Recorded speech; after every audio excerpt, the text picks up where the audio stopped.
My fiancé said, "I don't want your family at our wedding. They're too basic." I replied, "Understood." Then I canceled the wedding, sent her a breakup cake, and booked a cruise with my family instead. Now, she is demanding compensation and threatening to sue me. I, 32M, thought I knew the woman I was going to marry. After 3 years together, I believed we understood each other's values. I was wrong. The bomb dropped 2 weeks before our wedding during what should have been a routine conversation about final headcount confirmations. My fiancée sat across from me at our kitchen table, her laptop open to our wedding planning spreadsheet, when she casually mentioned that she'd been thinking about the guest list again. She told me she didn't want my family at our wedding because they were too basic for the image she wanted to project. The words hit me like ice water. She elaborated that my parents, who worked as a teacher and a mechanic, would embarrass her in front of her colleagues and friends. My sister, a nurse, apparently didn't fit the aesthetic either. She wanted a wedding that looked good on social media, and my blue-collar family didn't match her vision. I stared at her, waiting for the punchline that never came. This was the same woman who had eaten countless Sunday dinners at my parents' house, who had cried on my mother's shoulder when she lost her job last year, who had asked my father to walk her down the aisle since her own father had passed away. I asked her if she was serious. She doubled down, explaining that her promotion to senior marketing director meant she needed to maintain a certain image. Our wedding would be attended by executives and influencers. My family would look out of place in their off-the-rack suits and department store dresses. Something cold settled in my chest as I listened to her. I told her I understood. She seemed relieved, probably thinking I would just go along with uninviting the people who raised me, who supported us, who had already bought plane tickets and arranged time off work. She started talking about how we could spin it to my family, maybe blame venue capacity limits. I excused myself and walked to my office. For an hour, I sat there processing what had just happened. The woman I was supposed to marry in 14 days had revealed herself to be someone I didn't recognize. Someone who valued appearances over the people who loved her. Someone who could dismiss the importance of family with the same casual tone she used to order coffee. That night, I made a decision that would change everything. I started with the wedding vendors. One by one, I called and canceled everything I had personally contracted or paid for. The photographer, the DJ, the flowers for the ceremony space, the transportation. I kept my voice steady and professional, explaining that due to unforeseen circumstances, the wedding was canceled. Most were understanding, though few refunded deposits. The venue was trickier since we had both signed the contract, but I managed to cancel by claiming a family emergency. I lost the deposit, but it was worth every penny. Next, I called my family. I told my parents what had happened, and I could hear the hurt in my mother's voice even as she tried to hide it. My father was quiet for a long moment before asking if I was sure about what I was doing. I told him I'd never been more certain of anything. My sister was furious on my behalf, but she supported my decision completely. Within hours, my entire extended family knew what was happening, and not one of them tried to talk me out of it. Then came the fun part. I spent Tuesday researching custom cake shops that could deliver on short notice. I found a small bakery that specialized in novelty cakes and explained what I needed. The baker, a woman in her 50s with a mischievous grin, was more than happy to help with what she called the most satisfying order I've ever taken. Wednesday, I booked a 7-day Caribbean cruise for myself and my family. 12 people total. My parents, my sister and her husband, my 2 cousins and their spouses, my uncle and aunt, and my grandparents.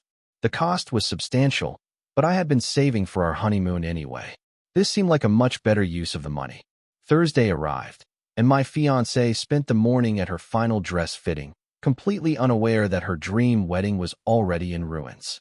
She came home excited, talking about how perfect everything was going to be, how impressed everyone would be with the venue, the flowers, the music. I let her talk. I made appropriate responses. I watched her plan a wedding that would never happen. The cake arrived at 2 p.m. sharp. It was beautiful, professionally decorated with elegant frosting roses and delicate scrollwork. The message, written in perfect cursive, read, "Thanks for showing me who you really are before it was too late. Consider this my final gift to you. The wedding is canceled. Enjoy the cake. Your ex-fiancé." I positioned it on our dining room table where she would see it immediately when she walked in. Then I went to pack. My fiancée came home from her nail appointment at 4:30. I was in the bedroom, folding clothes into my suitcase, when I heard her gasp from the dining room. Then silence. Then footsteps rushing toward the bedroom. She burst in demanding to know what the cake meant. I continued packing while explaining that I had taken her words about my family to heart and realized we weren't compatible. I told her the wedding was canceled, I was moving out, and I was taking my basic family on a cruise instead of spending money on a marriage that would never work. The next 20 minutes were intense. She oscillated between rage and panic, demanding I explain myself, threatening to call the vendors, insisting we could work this out. She promised she didn't mean what she'd said about my family, that she was just stressed about work, that she'd invite them after all. I told her it was too late. Not just because of what she'd said, but because of how easily those words had come out of her mouth. Because she'd been comfortable dismissing the people I loved most. Because she'd shown me exactly how she viewed the life we'd built together. She followed me to the door as I loaded my car, her voice getting higher and more desperate. She grabbed my arm and asked what she was supposed to tell people, what she was supposed to do with all the wedding preparations. I suggested she figure it out the same way she'd planned to figure out how to uninvite my family. Then I drove away. The cruise was exactly what my family and I needed. For 7 days, we celebrated being together instead of mourning a canceled wedding. My grandmother, who hadn't taken a vacation in 20 years, spent hours on the deck watching dolphins. My parents renewed their vows in a small ceremony on the ship, with my basic family as witnesses. My sister and I talked for hours about relationships and red flags and the importance of finding someone who loves every part of your life, not just the parts that look good on Instagram. We got back to reality last Tuesday. My phone had been blowing up all week with increasingly frantic messages from my ex-fiancée. The first few were angry, calling me selfish and cruel. The middle ones were pleading, asking me to reconsider, promising she'd changed. The most recent ones were threatening. Apparently, she hadn't been able to cancel everything I'd canceled. She was stuck with venue payments, catering costs, and her dress. She'd had to call everyone and explain that the wedding was off. According to her messages, she'd told people I'd had a breakdown and canceled everything impulsively. But here's where it gets really interesting. When I got home, there was a certified letter waiting for me. My ex-fiancée's attorney was demanding compensation for all wedding-related expenses, claiming I had breached our verbal contract by canceling without cause. They wanted $15,000 and were threatening to sue for damages including emotional distress and public embarrassment. I read the letter twice, then called my own lawyer. Turns out, she doesn't have much of a case. We weren't married, there was no written contract between us about wedding planning responsibilities, and I only canceled items I had personally contracted for. The fact that she wanted to uninvite my family for superficial reasons could actually work against her if this goes to court. My lawyer advised me to document everything and not respond to any more of her calls or texts. But the story doesn't end there. Yesterday, I got a call from my ex-fiancée's best friend, who was supposed to be her maid of honor. She told me something that changed my entire perspective on the situation. Apparently, my ex-fiancée had been planning to uninvite my family for months. It wasn't a spur-of-the-moment decision caused by work stress. She'd been discussing it with her friends and her mother, trying to figure out how to exclude my family without causing too much drama. The plan was to tell them at the last minute that there had been a venue mix-up and not enough space. Her friend felt terrible about not saying something sooner. She'd disagreed with the plan from the beginning but hadn't wanted to cause problems. Now she was disgusted by her friend's behavior and thought I deserved to know the truth. This information fundamentally changed everything for me. It wasn't that my ex-fiancée had said something cruel in a moment of stress. She had been systematically planning to humiliate my family and lie to them about it. She had been willing to let my parents, who had already arranged time off work and bought plane tickets, show up to a wedding where they weren't welcome. Update 1. The legal situation escalated quickly. My ex-fiancée made good on her threat to sue, filing papers claiming breach of promise and demanding $25,000 in damages. She'd apparently consulted with a different lawyer who thought she had a case. My attorney was confident we'd win, but dealing with a lawsuit is stressful regardless of how strong your position is. We filed a countersuit claiming harassment and demanding she pay my legal fees. The discovery process was enlightening. Her legal team had to provide documentation of all her wedding-related expenses, and that's when the real picture emerged. She'd been planning our wedding like a corporate event, not a celebration of our relationship. The guest list was heavily weighted toward her professional contacts. The menu was chosen specifically to impress her boss. Even our honeymoon destination had been selected because it would make good content for her social media presence. Going through those documents, I realized our entire relationship had been performance art. I wasn't her partner. I was a prop in the life she was constructing for public consumption. But the most damaging evidence came from her own communications. During discovery, we obtained her text message history, including group chats with her friends where she discussed her plan to exclude my family. The messages went back 8 months and included detailed discussions about how to manage the family problem without making herself look bad.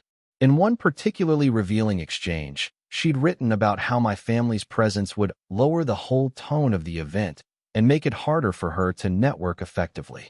She'd joked about my father's accent and my mother's tendency to hug everyone she met. Reading those messages was like getting punched in the stomach repeatedly. This wasn't about work stress or wedding pressure. This was who she really was underneath the persona she'd maintained for 3 years. Update 2. The case never made it to trial.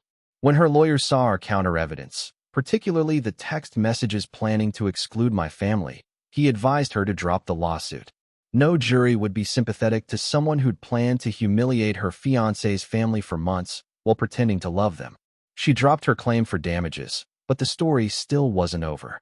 Word had gotten around our social circle about what really happened. The narrative she'd been telling people about my breakdown and impulsive decision fell apart when her own text messages contradicted her version of events. Her friends were horrified, especially those who had genuinely liked my family. Her career took a hit too.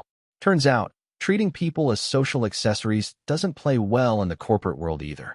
Her company valued team collaboration and authentic relationships with clients. When stories about her behavior toward my family reached her colleagues, it raised questions about her character and judgment. She tried to reach out one more time, claiming she'd learned from the experience and wanted to make amends. She offered to pay for family counseling and suggested we could start over with a clean slate. I declined. Some revelations change everything permanently. I'd seen behind the mask, and I couldn't unsee it. Update 3. 6 months later, I'm grateful for everything that happened. The canceled wedding was the best decision I ever made. My family still talks about the cruise as one of the best weeks they've ever had together.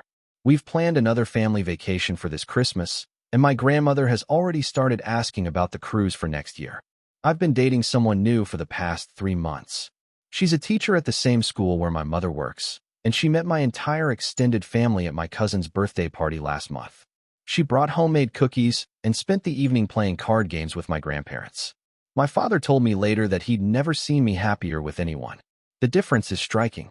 Where my ex-fiancée saw embarrassment, this woman sees warmth. Where my ex saw basic, she sees authentic.